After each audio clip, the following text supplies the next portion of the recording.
This is G118. Sounds like a radio station. Well, hello, word nerds. Welcome to the dictionary. My name is Spencer, and I am, of course, here to tell you about more words and things, including this first cute little word. It's an animal. It is the first form of the word gopher. Gopher, gopher, gopher. Noun from 1791. I think, if I am not mistaken, the first gopher that I can think of is the gopher in Caddyshack. Assuming that is a gopher? I think it's a gopher. Yeah, because he's like, oh, these damn gophers. I'm gonna blow them up, because that's smart. Okay, gopher, number one. It is a burrowing land... What? A burrowing land tortoise of the southern U.S., broadly any of several related land tortoises, called also gopher tortoise. A gopher tortoise? Can I get a gopher tortoise, please? I don't know what that means at all. Gopher tortoise, or, as of course I like to say, tortoise. A gopher tortoise is just a tortoise. That's what it is. That's not at all what I would have expected. So the species name is Gopherus polyphemus. Wasn't Polyphemus the name of the Cyclops? Let's see. What is it? What am I looking up? What is the? Oh, I gotta delete all this. What is the name of the Cyclops in the Odyssey? Yes, thank you. Yes, Polyphemus. Polyphemus. So the species name for the gopher, the tortoise, is basically gopher cyclops. Cyclops gopher. Ooh, cyclops gopher. That would be cool. Okay, interesting. I'm sure there's a story there or something. I don't know. I don't know what the etymology of Polyphemus is. Maybe that would help. All right, now let's move on to 2A. Any of a family of burrowing rodents of Western North America, Central America, and the Southern U.S. That are the size of a large rat and have large cheek pouches open beside the mouth. It is called also pocket gopher. I would like a pocket gopher. They're just big enough for your pocket. Okay, they have cheek pouches, not peak chouches. They have cheek pouches.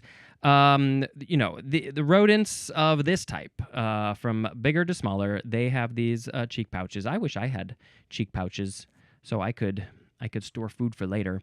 Of course. I think one of the best examples of a rodent with the cheek pouch is a chipmunk, and I think squirrels can kind of do this. Obviously, we learned about the gopher. Gerbils and hamsters? One or both of those, I believe, have the cheek pouches. And are there rats? Probably. I think they do. Yeah. So, I forgot to mention there is a picture of a gopher, and in this picture, it looks kind of like a large rat, kind of what the description was. But I want to look up actual pictures. Yeah, it's got the classic sharp kind of teeth. They do chewing. And the gopher, when I look up pictures, I think these. Do you remember that YouTube video? Do you remember, like, we're having a conversation? Do you remember that YouTube video? I believe it was of a gopher. It has become a meme. And I think it's a gopher who, like, turns around and just stares and stares. I think that was a gopher. They look like a big squirrel in these pictures that I'm seeing. Yeah, and they like to stand, and they like to hold their hands like this, and they're always looking. All right, so now we go to 2B. Did I say the family name is Geomyidae? Something like that. 2B. Any of several small ground squirrels of the prairie region of North America. So, clearly, squirrels and gophers are related based on the picture that I'm seeing and the fact that it is saying that there are ground squirrels called gophers. They're basically the same thing. The genus name there is Spermophilus. Spermophilus. Okay, and then finally we have number 3. The synonym is gopher ball. Gopher ball. And I don't know what that is, but luckily we don't have to wait very long to hear about gopher ball. Gopher ball. Gopher ball. Oh, look at all those gopher balls. Sound effect. I think I'm just gonna make the sound of a gopher. It's obviously what a gopher sounds like. Then we have the second form of gopher. It is a variation of gopher with an F instead of a PH, which I think is like the job of the person who's going to go for stuff. You can spell it also with a PH.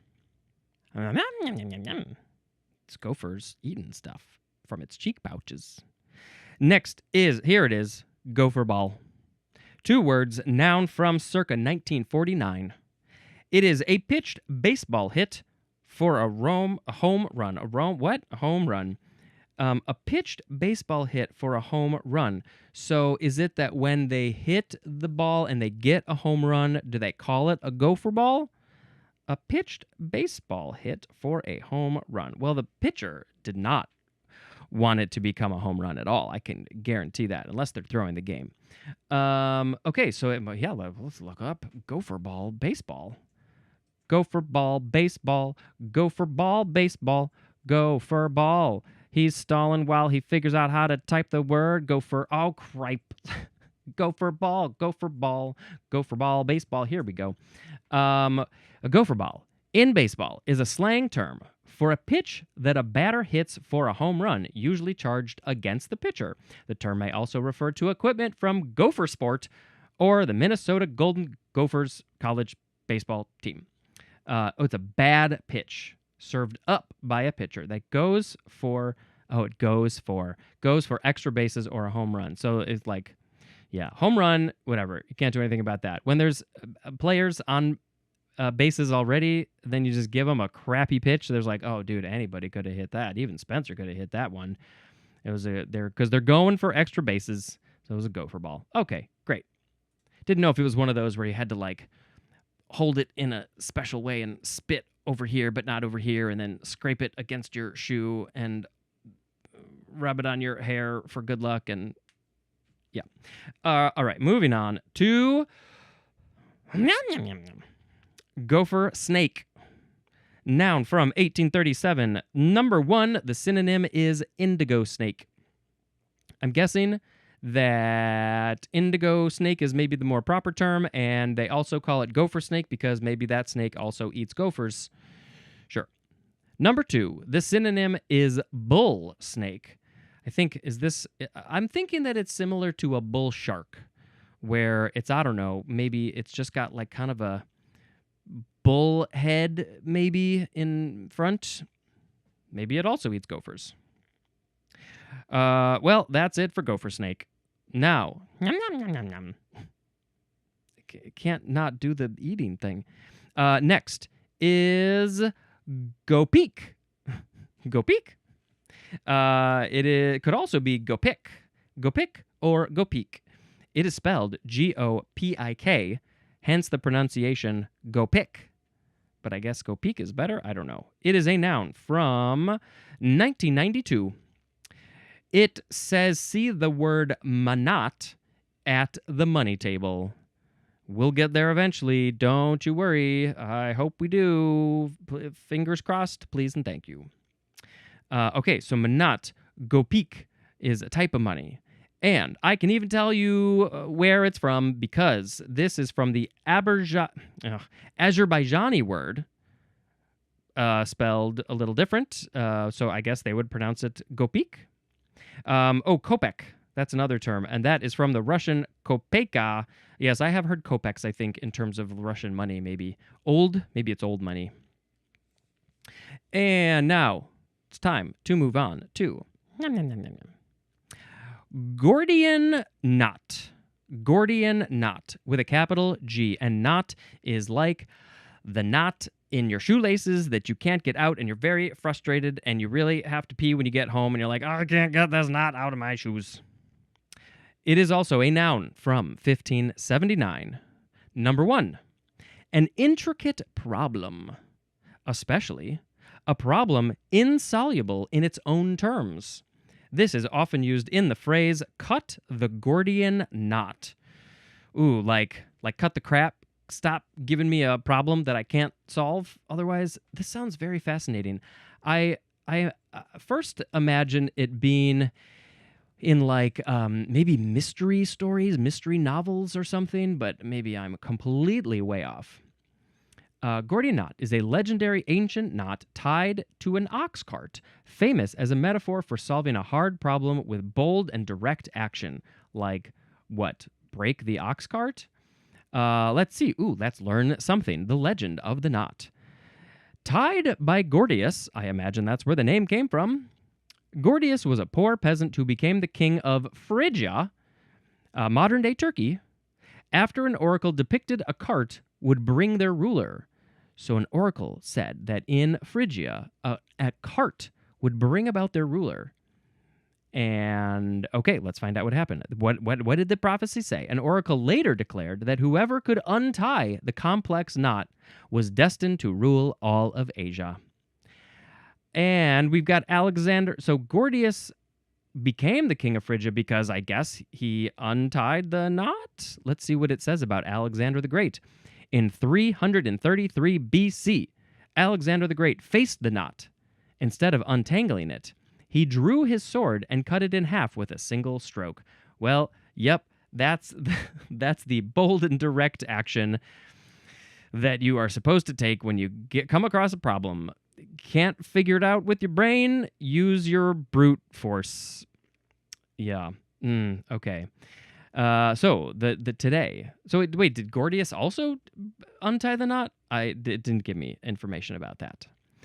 Today, people use the phrase cutting the Gordian knot to mean finding a clever, bold, or unexpected solution to a very complicated problem.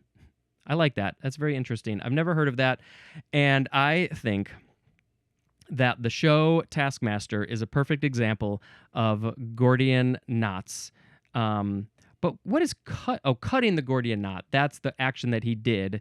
I can't figure out how to untie it. I'll just cut it with my massive sharp sword. Look, I cut it. I found a unique way to solve the problem. Did nobody else think about that before? Yeah. Taskmaster is a perfect example of Gordian knots because they give you these insane tasks, and there's always a trick. There's always something, and it's so fun seeing people just completely miss the trick. Or it's fun to just be like, what is the trick? What would you do here? What would I do here? When you're on the spot, it's hard to think outside the box. It's hard to think outside the box anyway. All right, that was the first definition for Gordian knot. Fascinating. Never heard it before. I like knowing this. Oh, and then we have, very specifically, this probably should have been the first one.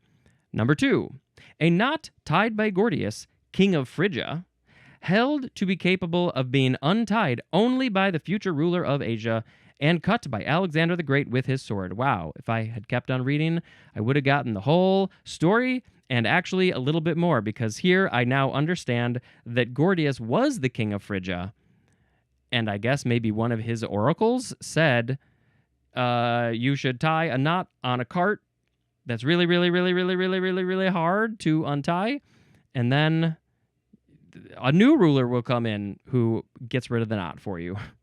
This knot is so irritating. I tied it.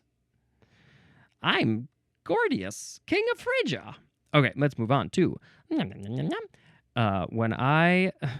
that is not the sound that I make when I would be eating a gordita. I would make sounds like noun from 1945. It is a deep fried, yes, please. A deep fried pocket of cornmeal dough filled with a savory mixture. You had me at deep fried, obviously. Okay, this word, you may know this already, but it's a pretty fun name for a word, a pretty fun name for a food. This is Mexican Spanish. It is the diminutive of gorda, which means thick tortilla. Also from the Spanish, the feminine of gordo, which means fat or thick. From the Lower Latin gordus, which means dull or blunt, but basically, yes, fat, thick, and then also tortilla. Specifically, it's a thick tortilla, deep fried, and put all the stuff in it, and it's even thicker and fatter, and it's good. Haven't had a lot of gorditas in my life, to be honest. It's gonna have to change, people. Next is Gordon Setter, noun from 1865. It is any of a breed of large bird dogs of Scottish origin that have a long, flat, black and tan coat. I feel like there was something I was going to look up, and I forgot. So it's a dog called Gordon Setter. Should we look at a picture of a Gordon Setter? I mean, I have a pretty good idea of what setters look like, but I don't know if I know a Gordon Setter. Oh, yeah, they still got the very sort of long, flowy fur, but this one has like an almost exclusively black coat and brown paws and mouth jaw. And I shall post a picture of a Gordon Setter along with a gopher and maybe a gopher snake. A gordita too, maybe? Okay. Any etymology for Gordon Setter? Oh, you bet there is. It's from Alexander, 4th Duke of Gordon, who was a Scottish sportsman who died in 1827, and this word came about in 1865, so maybe this guy and his team of people, they probably bred these dogs to be like, this is the dog that I want, but in a Scottish accent, can't do that. This is the dog that I want. Let's find all the ones that kind of look like it and just keep on breeding the ones that have the features that I like. And then 40 years later, no, I don't know how many years later, we've got the Gordon Setter. Moving on to the first form of the word gore, G-O-R-E, noun from before the 12th century. We're going to have a number of forms, and I know people have some opinions about this word in both directions. Number one for gore is a small, usually triangular piece of land. That was a gore. Okay, so this feels like really the first usage, the first definition for this word. A small triangular piece of land was called a gore. Number 2A, a tapering or triangular piece as of cloth in a skirt. So if a skirt has cloth, probably has cloth, that is in a triangular shape, then that would be called a gore because it came from the triangular piece of land. So triangle is really the important part here for the word gore. 2B, an elastic gusset for providing a snug fit in a shoe. Elastic gusset. So maybe if the shoe is a little too loose, if it's a loose shoe, my shoes are pretty loose right now. Do I need to get a gore? I need to get new shoes is what I need to do. Okay, so it's a thing that you put in your shoe. It's called a gore. So is it shaped like a triangle? This is what I need to know. This word is from the Old English gara, which is akin to Old English gar, which means spear, and perhaps to the Greek word kaion, which means shepherd's staff, which is shaped like a spear, but no, not sure how that connects to land or triangles or cloth or even the thing that you put in your shoe, because I don't know what that is at all. Very interesting. A gore. Well, maybe I'm familiar with this one. The second form of gore is a transitive verb from 1548. Number 1, to cut into a tapering triangular form. So the action of creating The triangular form. Now, it could be cutting into the land to say, this is your triangle, this is my triangle. We're cutting a fence in between them so we know whose triangles are whose triangles. And that's the action of goring. Number 2, to provide with a gore, like here's your land, here's your fabric, your cloth, here's your thing for your shoe, I'm goring you with your gore. The third form of gore is also a transitive verb from the 15th century. I think these last two are going to be related. This is to pierce or wound with something pointed. Now, our word spear and shepherd's staff are coming back into the picture, especially spear. Okay, so to pierce or wound with something pointed.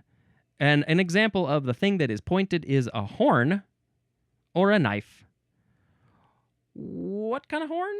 What kind of horn are we using to pierce our wound? Is it pointed? I mean, I'm sure that there is a shoe horn?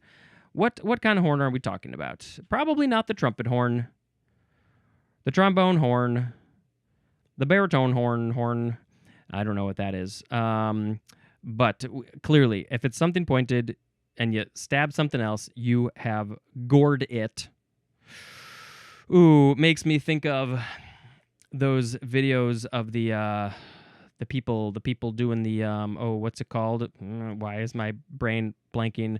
You know, where they go where the bull comes chasing after the guy with the fabric and then he stabs him with arrows a lot. And I have seen video of them get gored by those bulls. They definitely got pierced or wounded with something pointed. The horn, that's the horn that we're talking about.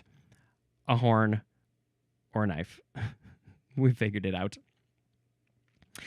This word is probably from Middle English gore, which means spear or sword, from also Old English gar, which means spear, which we knew because we're so smart. The fourth form of gore is a noun. Basically, if you don't know this, the easiest, based on what we just talked about, is think about what you're going to see when one of those people gets gored by the horn. Not a pretty sight, I imagine. It gives me willies.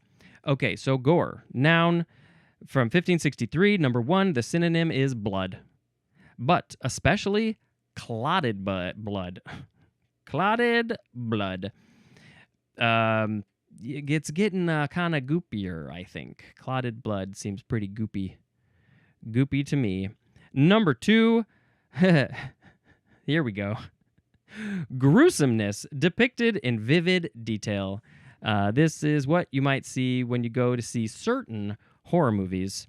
And some people now describe those horror movies as gore porn, because you put porn at the end of anything and it becomes something really special. Yeah, so, there's some movies like, I think people describe Saw, the Saw series, as gore porn, and a lot of other stuff. And, some people just do not care for that. And they're like, I don't appreciate that. Don't need to see it. Don't feel good watching that. Why am I eating pasta with red sauce while I'm watching that? That was a pretty stupid idea. Now I can't eat this food anymore. But I don't really mind it. I mean, it gets intense, and sometimes it's like, oh my God, that's a lot. But like, I don't know. I think there's something about me that's like, that's fun to watch.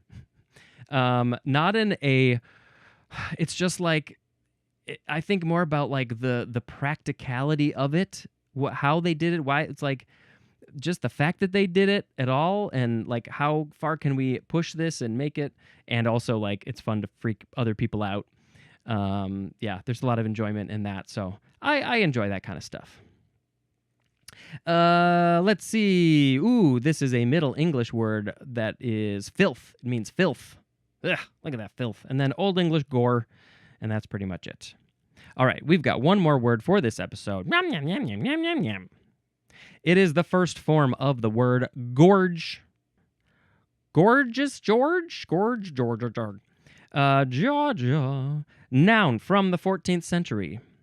Number 1, the synonym is throat Gorge, throat. This is often used with the word rise to indicate revulsion accompanied by a sensation of constriction. Oh, as in, my gorge rises at the sight of blood. Oh, you could have just simplified that and said, my gorge rises at gore. Gore. Oh, my gore rises at the sight of gruesomeness depicted in vivid detail. My gorge is rising. Okay, so like, is it the nauseous response? What is that? Is it literally happening to people? And then it's tightened. Is it often used with rise and the sensation of constriction? Ugh, that's not very fun. I sometimes get that a little bit. Maybe not to the same degree. Let's see. Moving on to 2A. It is a hawk's crop is called a gorge.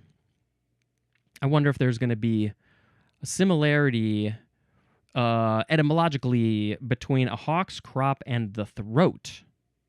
2B, the synonyms are stomach and belly. Oh, is the hawk's crop? Oh, yes, that's the thing. That's the thing in the throat where they're like using it to help chew the food or something like that. It's coming back to me, I think. And so, yeah, that is related to the throat. And then stomach and belly was number 2B. Past the throat, stomach, belly, all of that. Mine's quite full at the moment. Number 3. The entrance into an outwork of a fort. And an example would be a bastion. And I don't think I know what these words are very much. The entrance into... What's an outwork? An entrance into an outwork. And you might call it a bastion. And it's at a fort. Ooh, the pillow fort that I used to make when I was a kid. Why don't we do that as adults?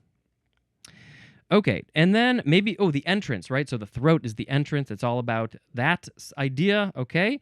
And then number 4, a narrow passage through land, kind of like an entrance, like a throat, but especially a narrow, steep-walled canyon or part of a canyon.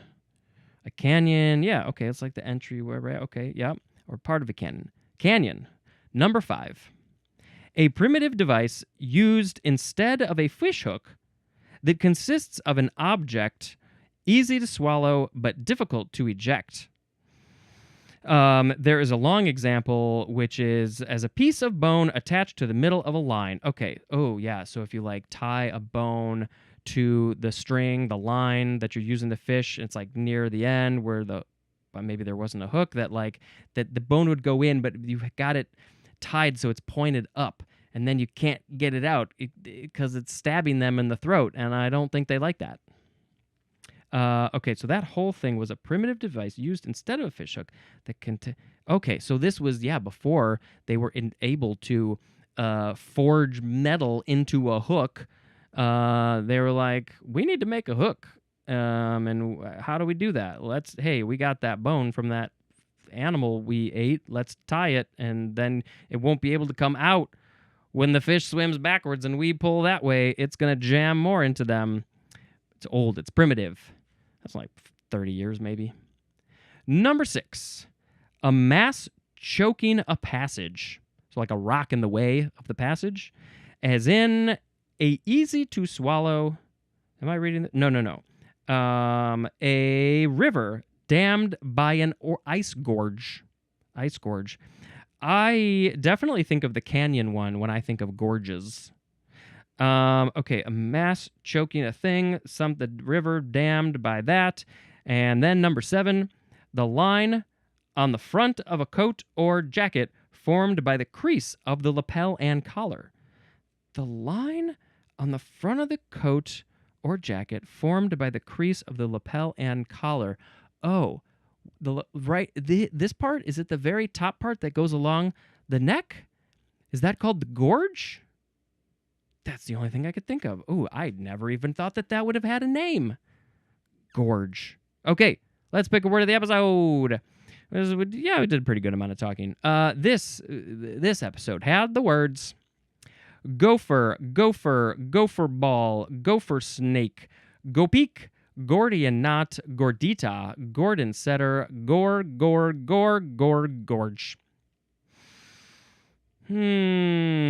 I think other than gordita, which is amazing food, I think gordian knot sounds so fascinating. This whole idea of an oracle. An oracle start over. An oracle said one day, someone's gonna untie a knot. That knot's gonna be on an ox cart, and then they'll rule Asia. The king of Phrygia, Gordius, said, I'm gonna tie that knot. Alexander the Great came, and damn it, he cut through that knot.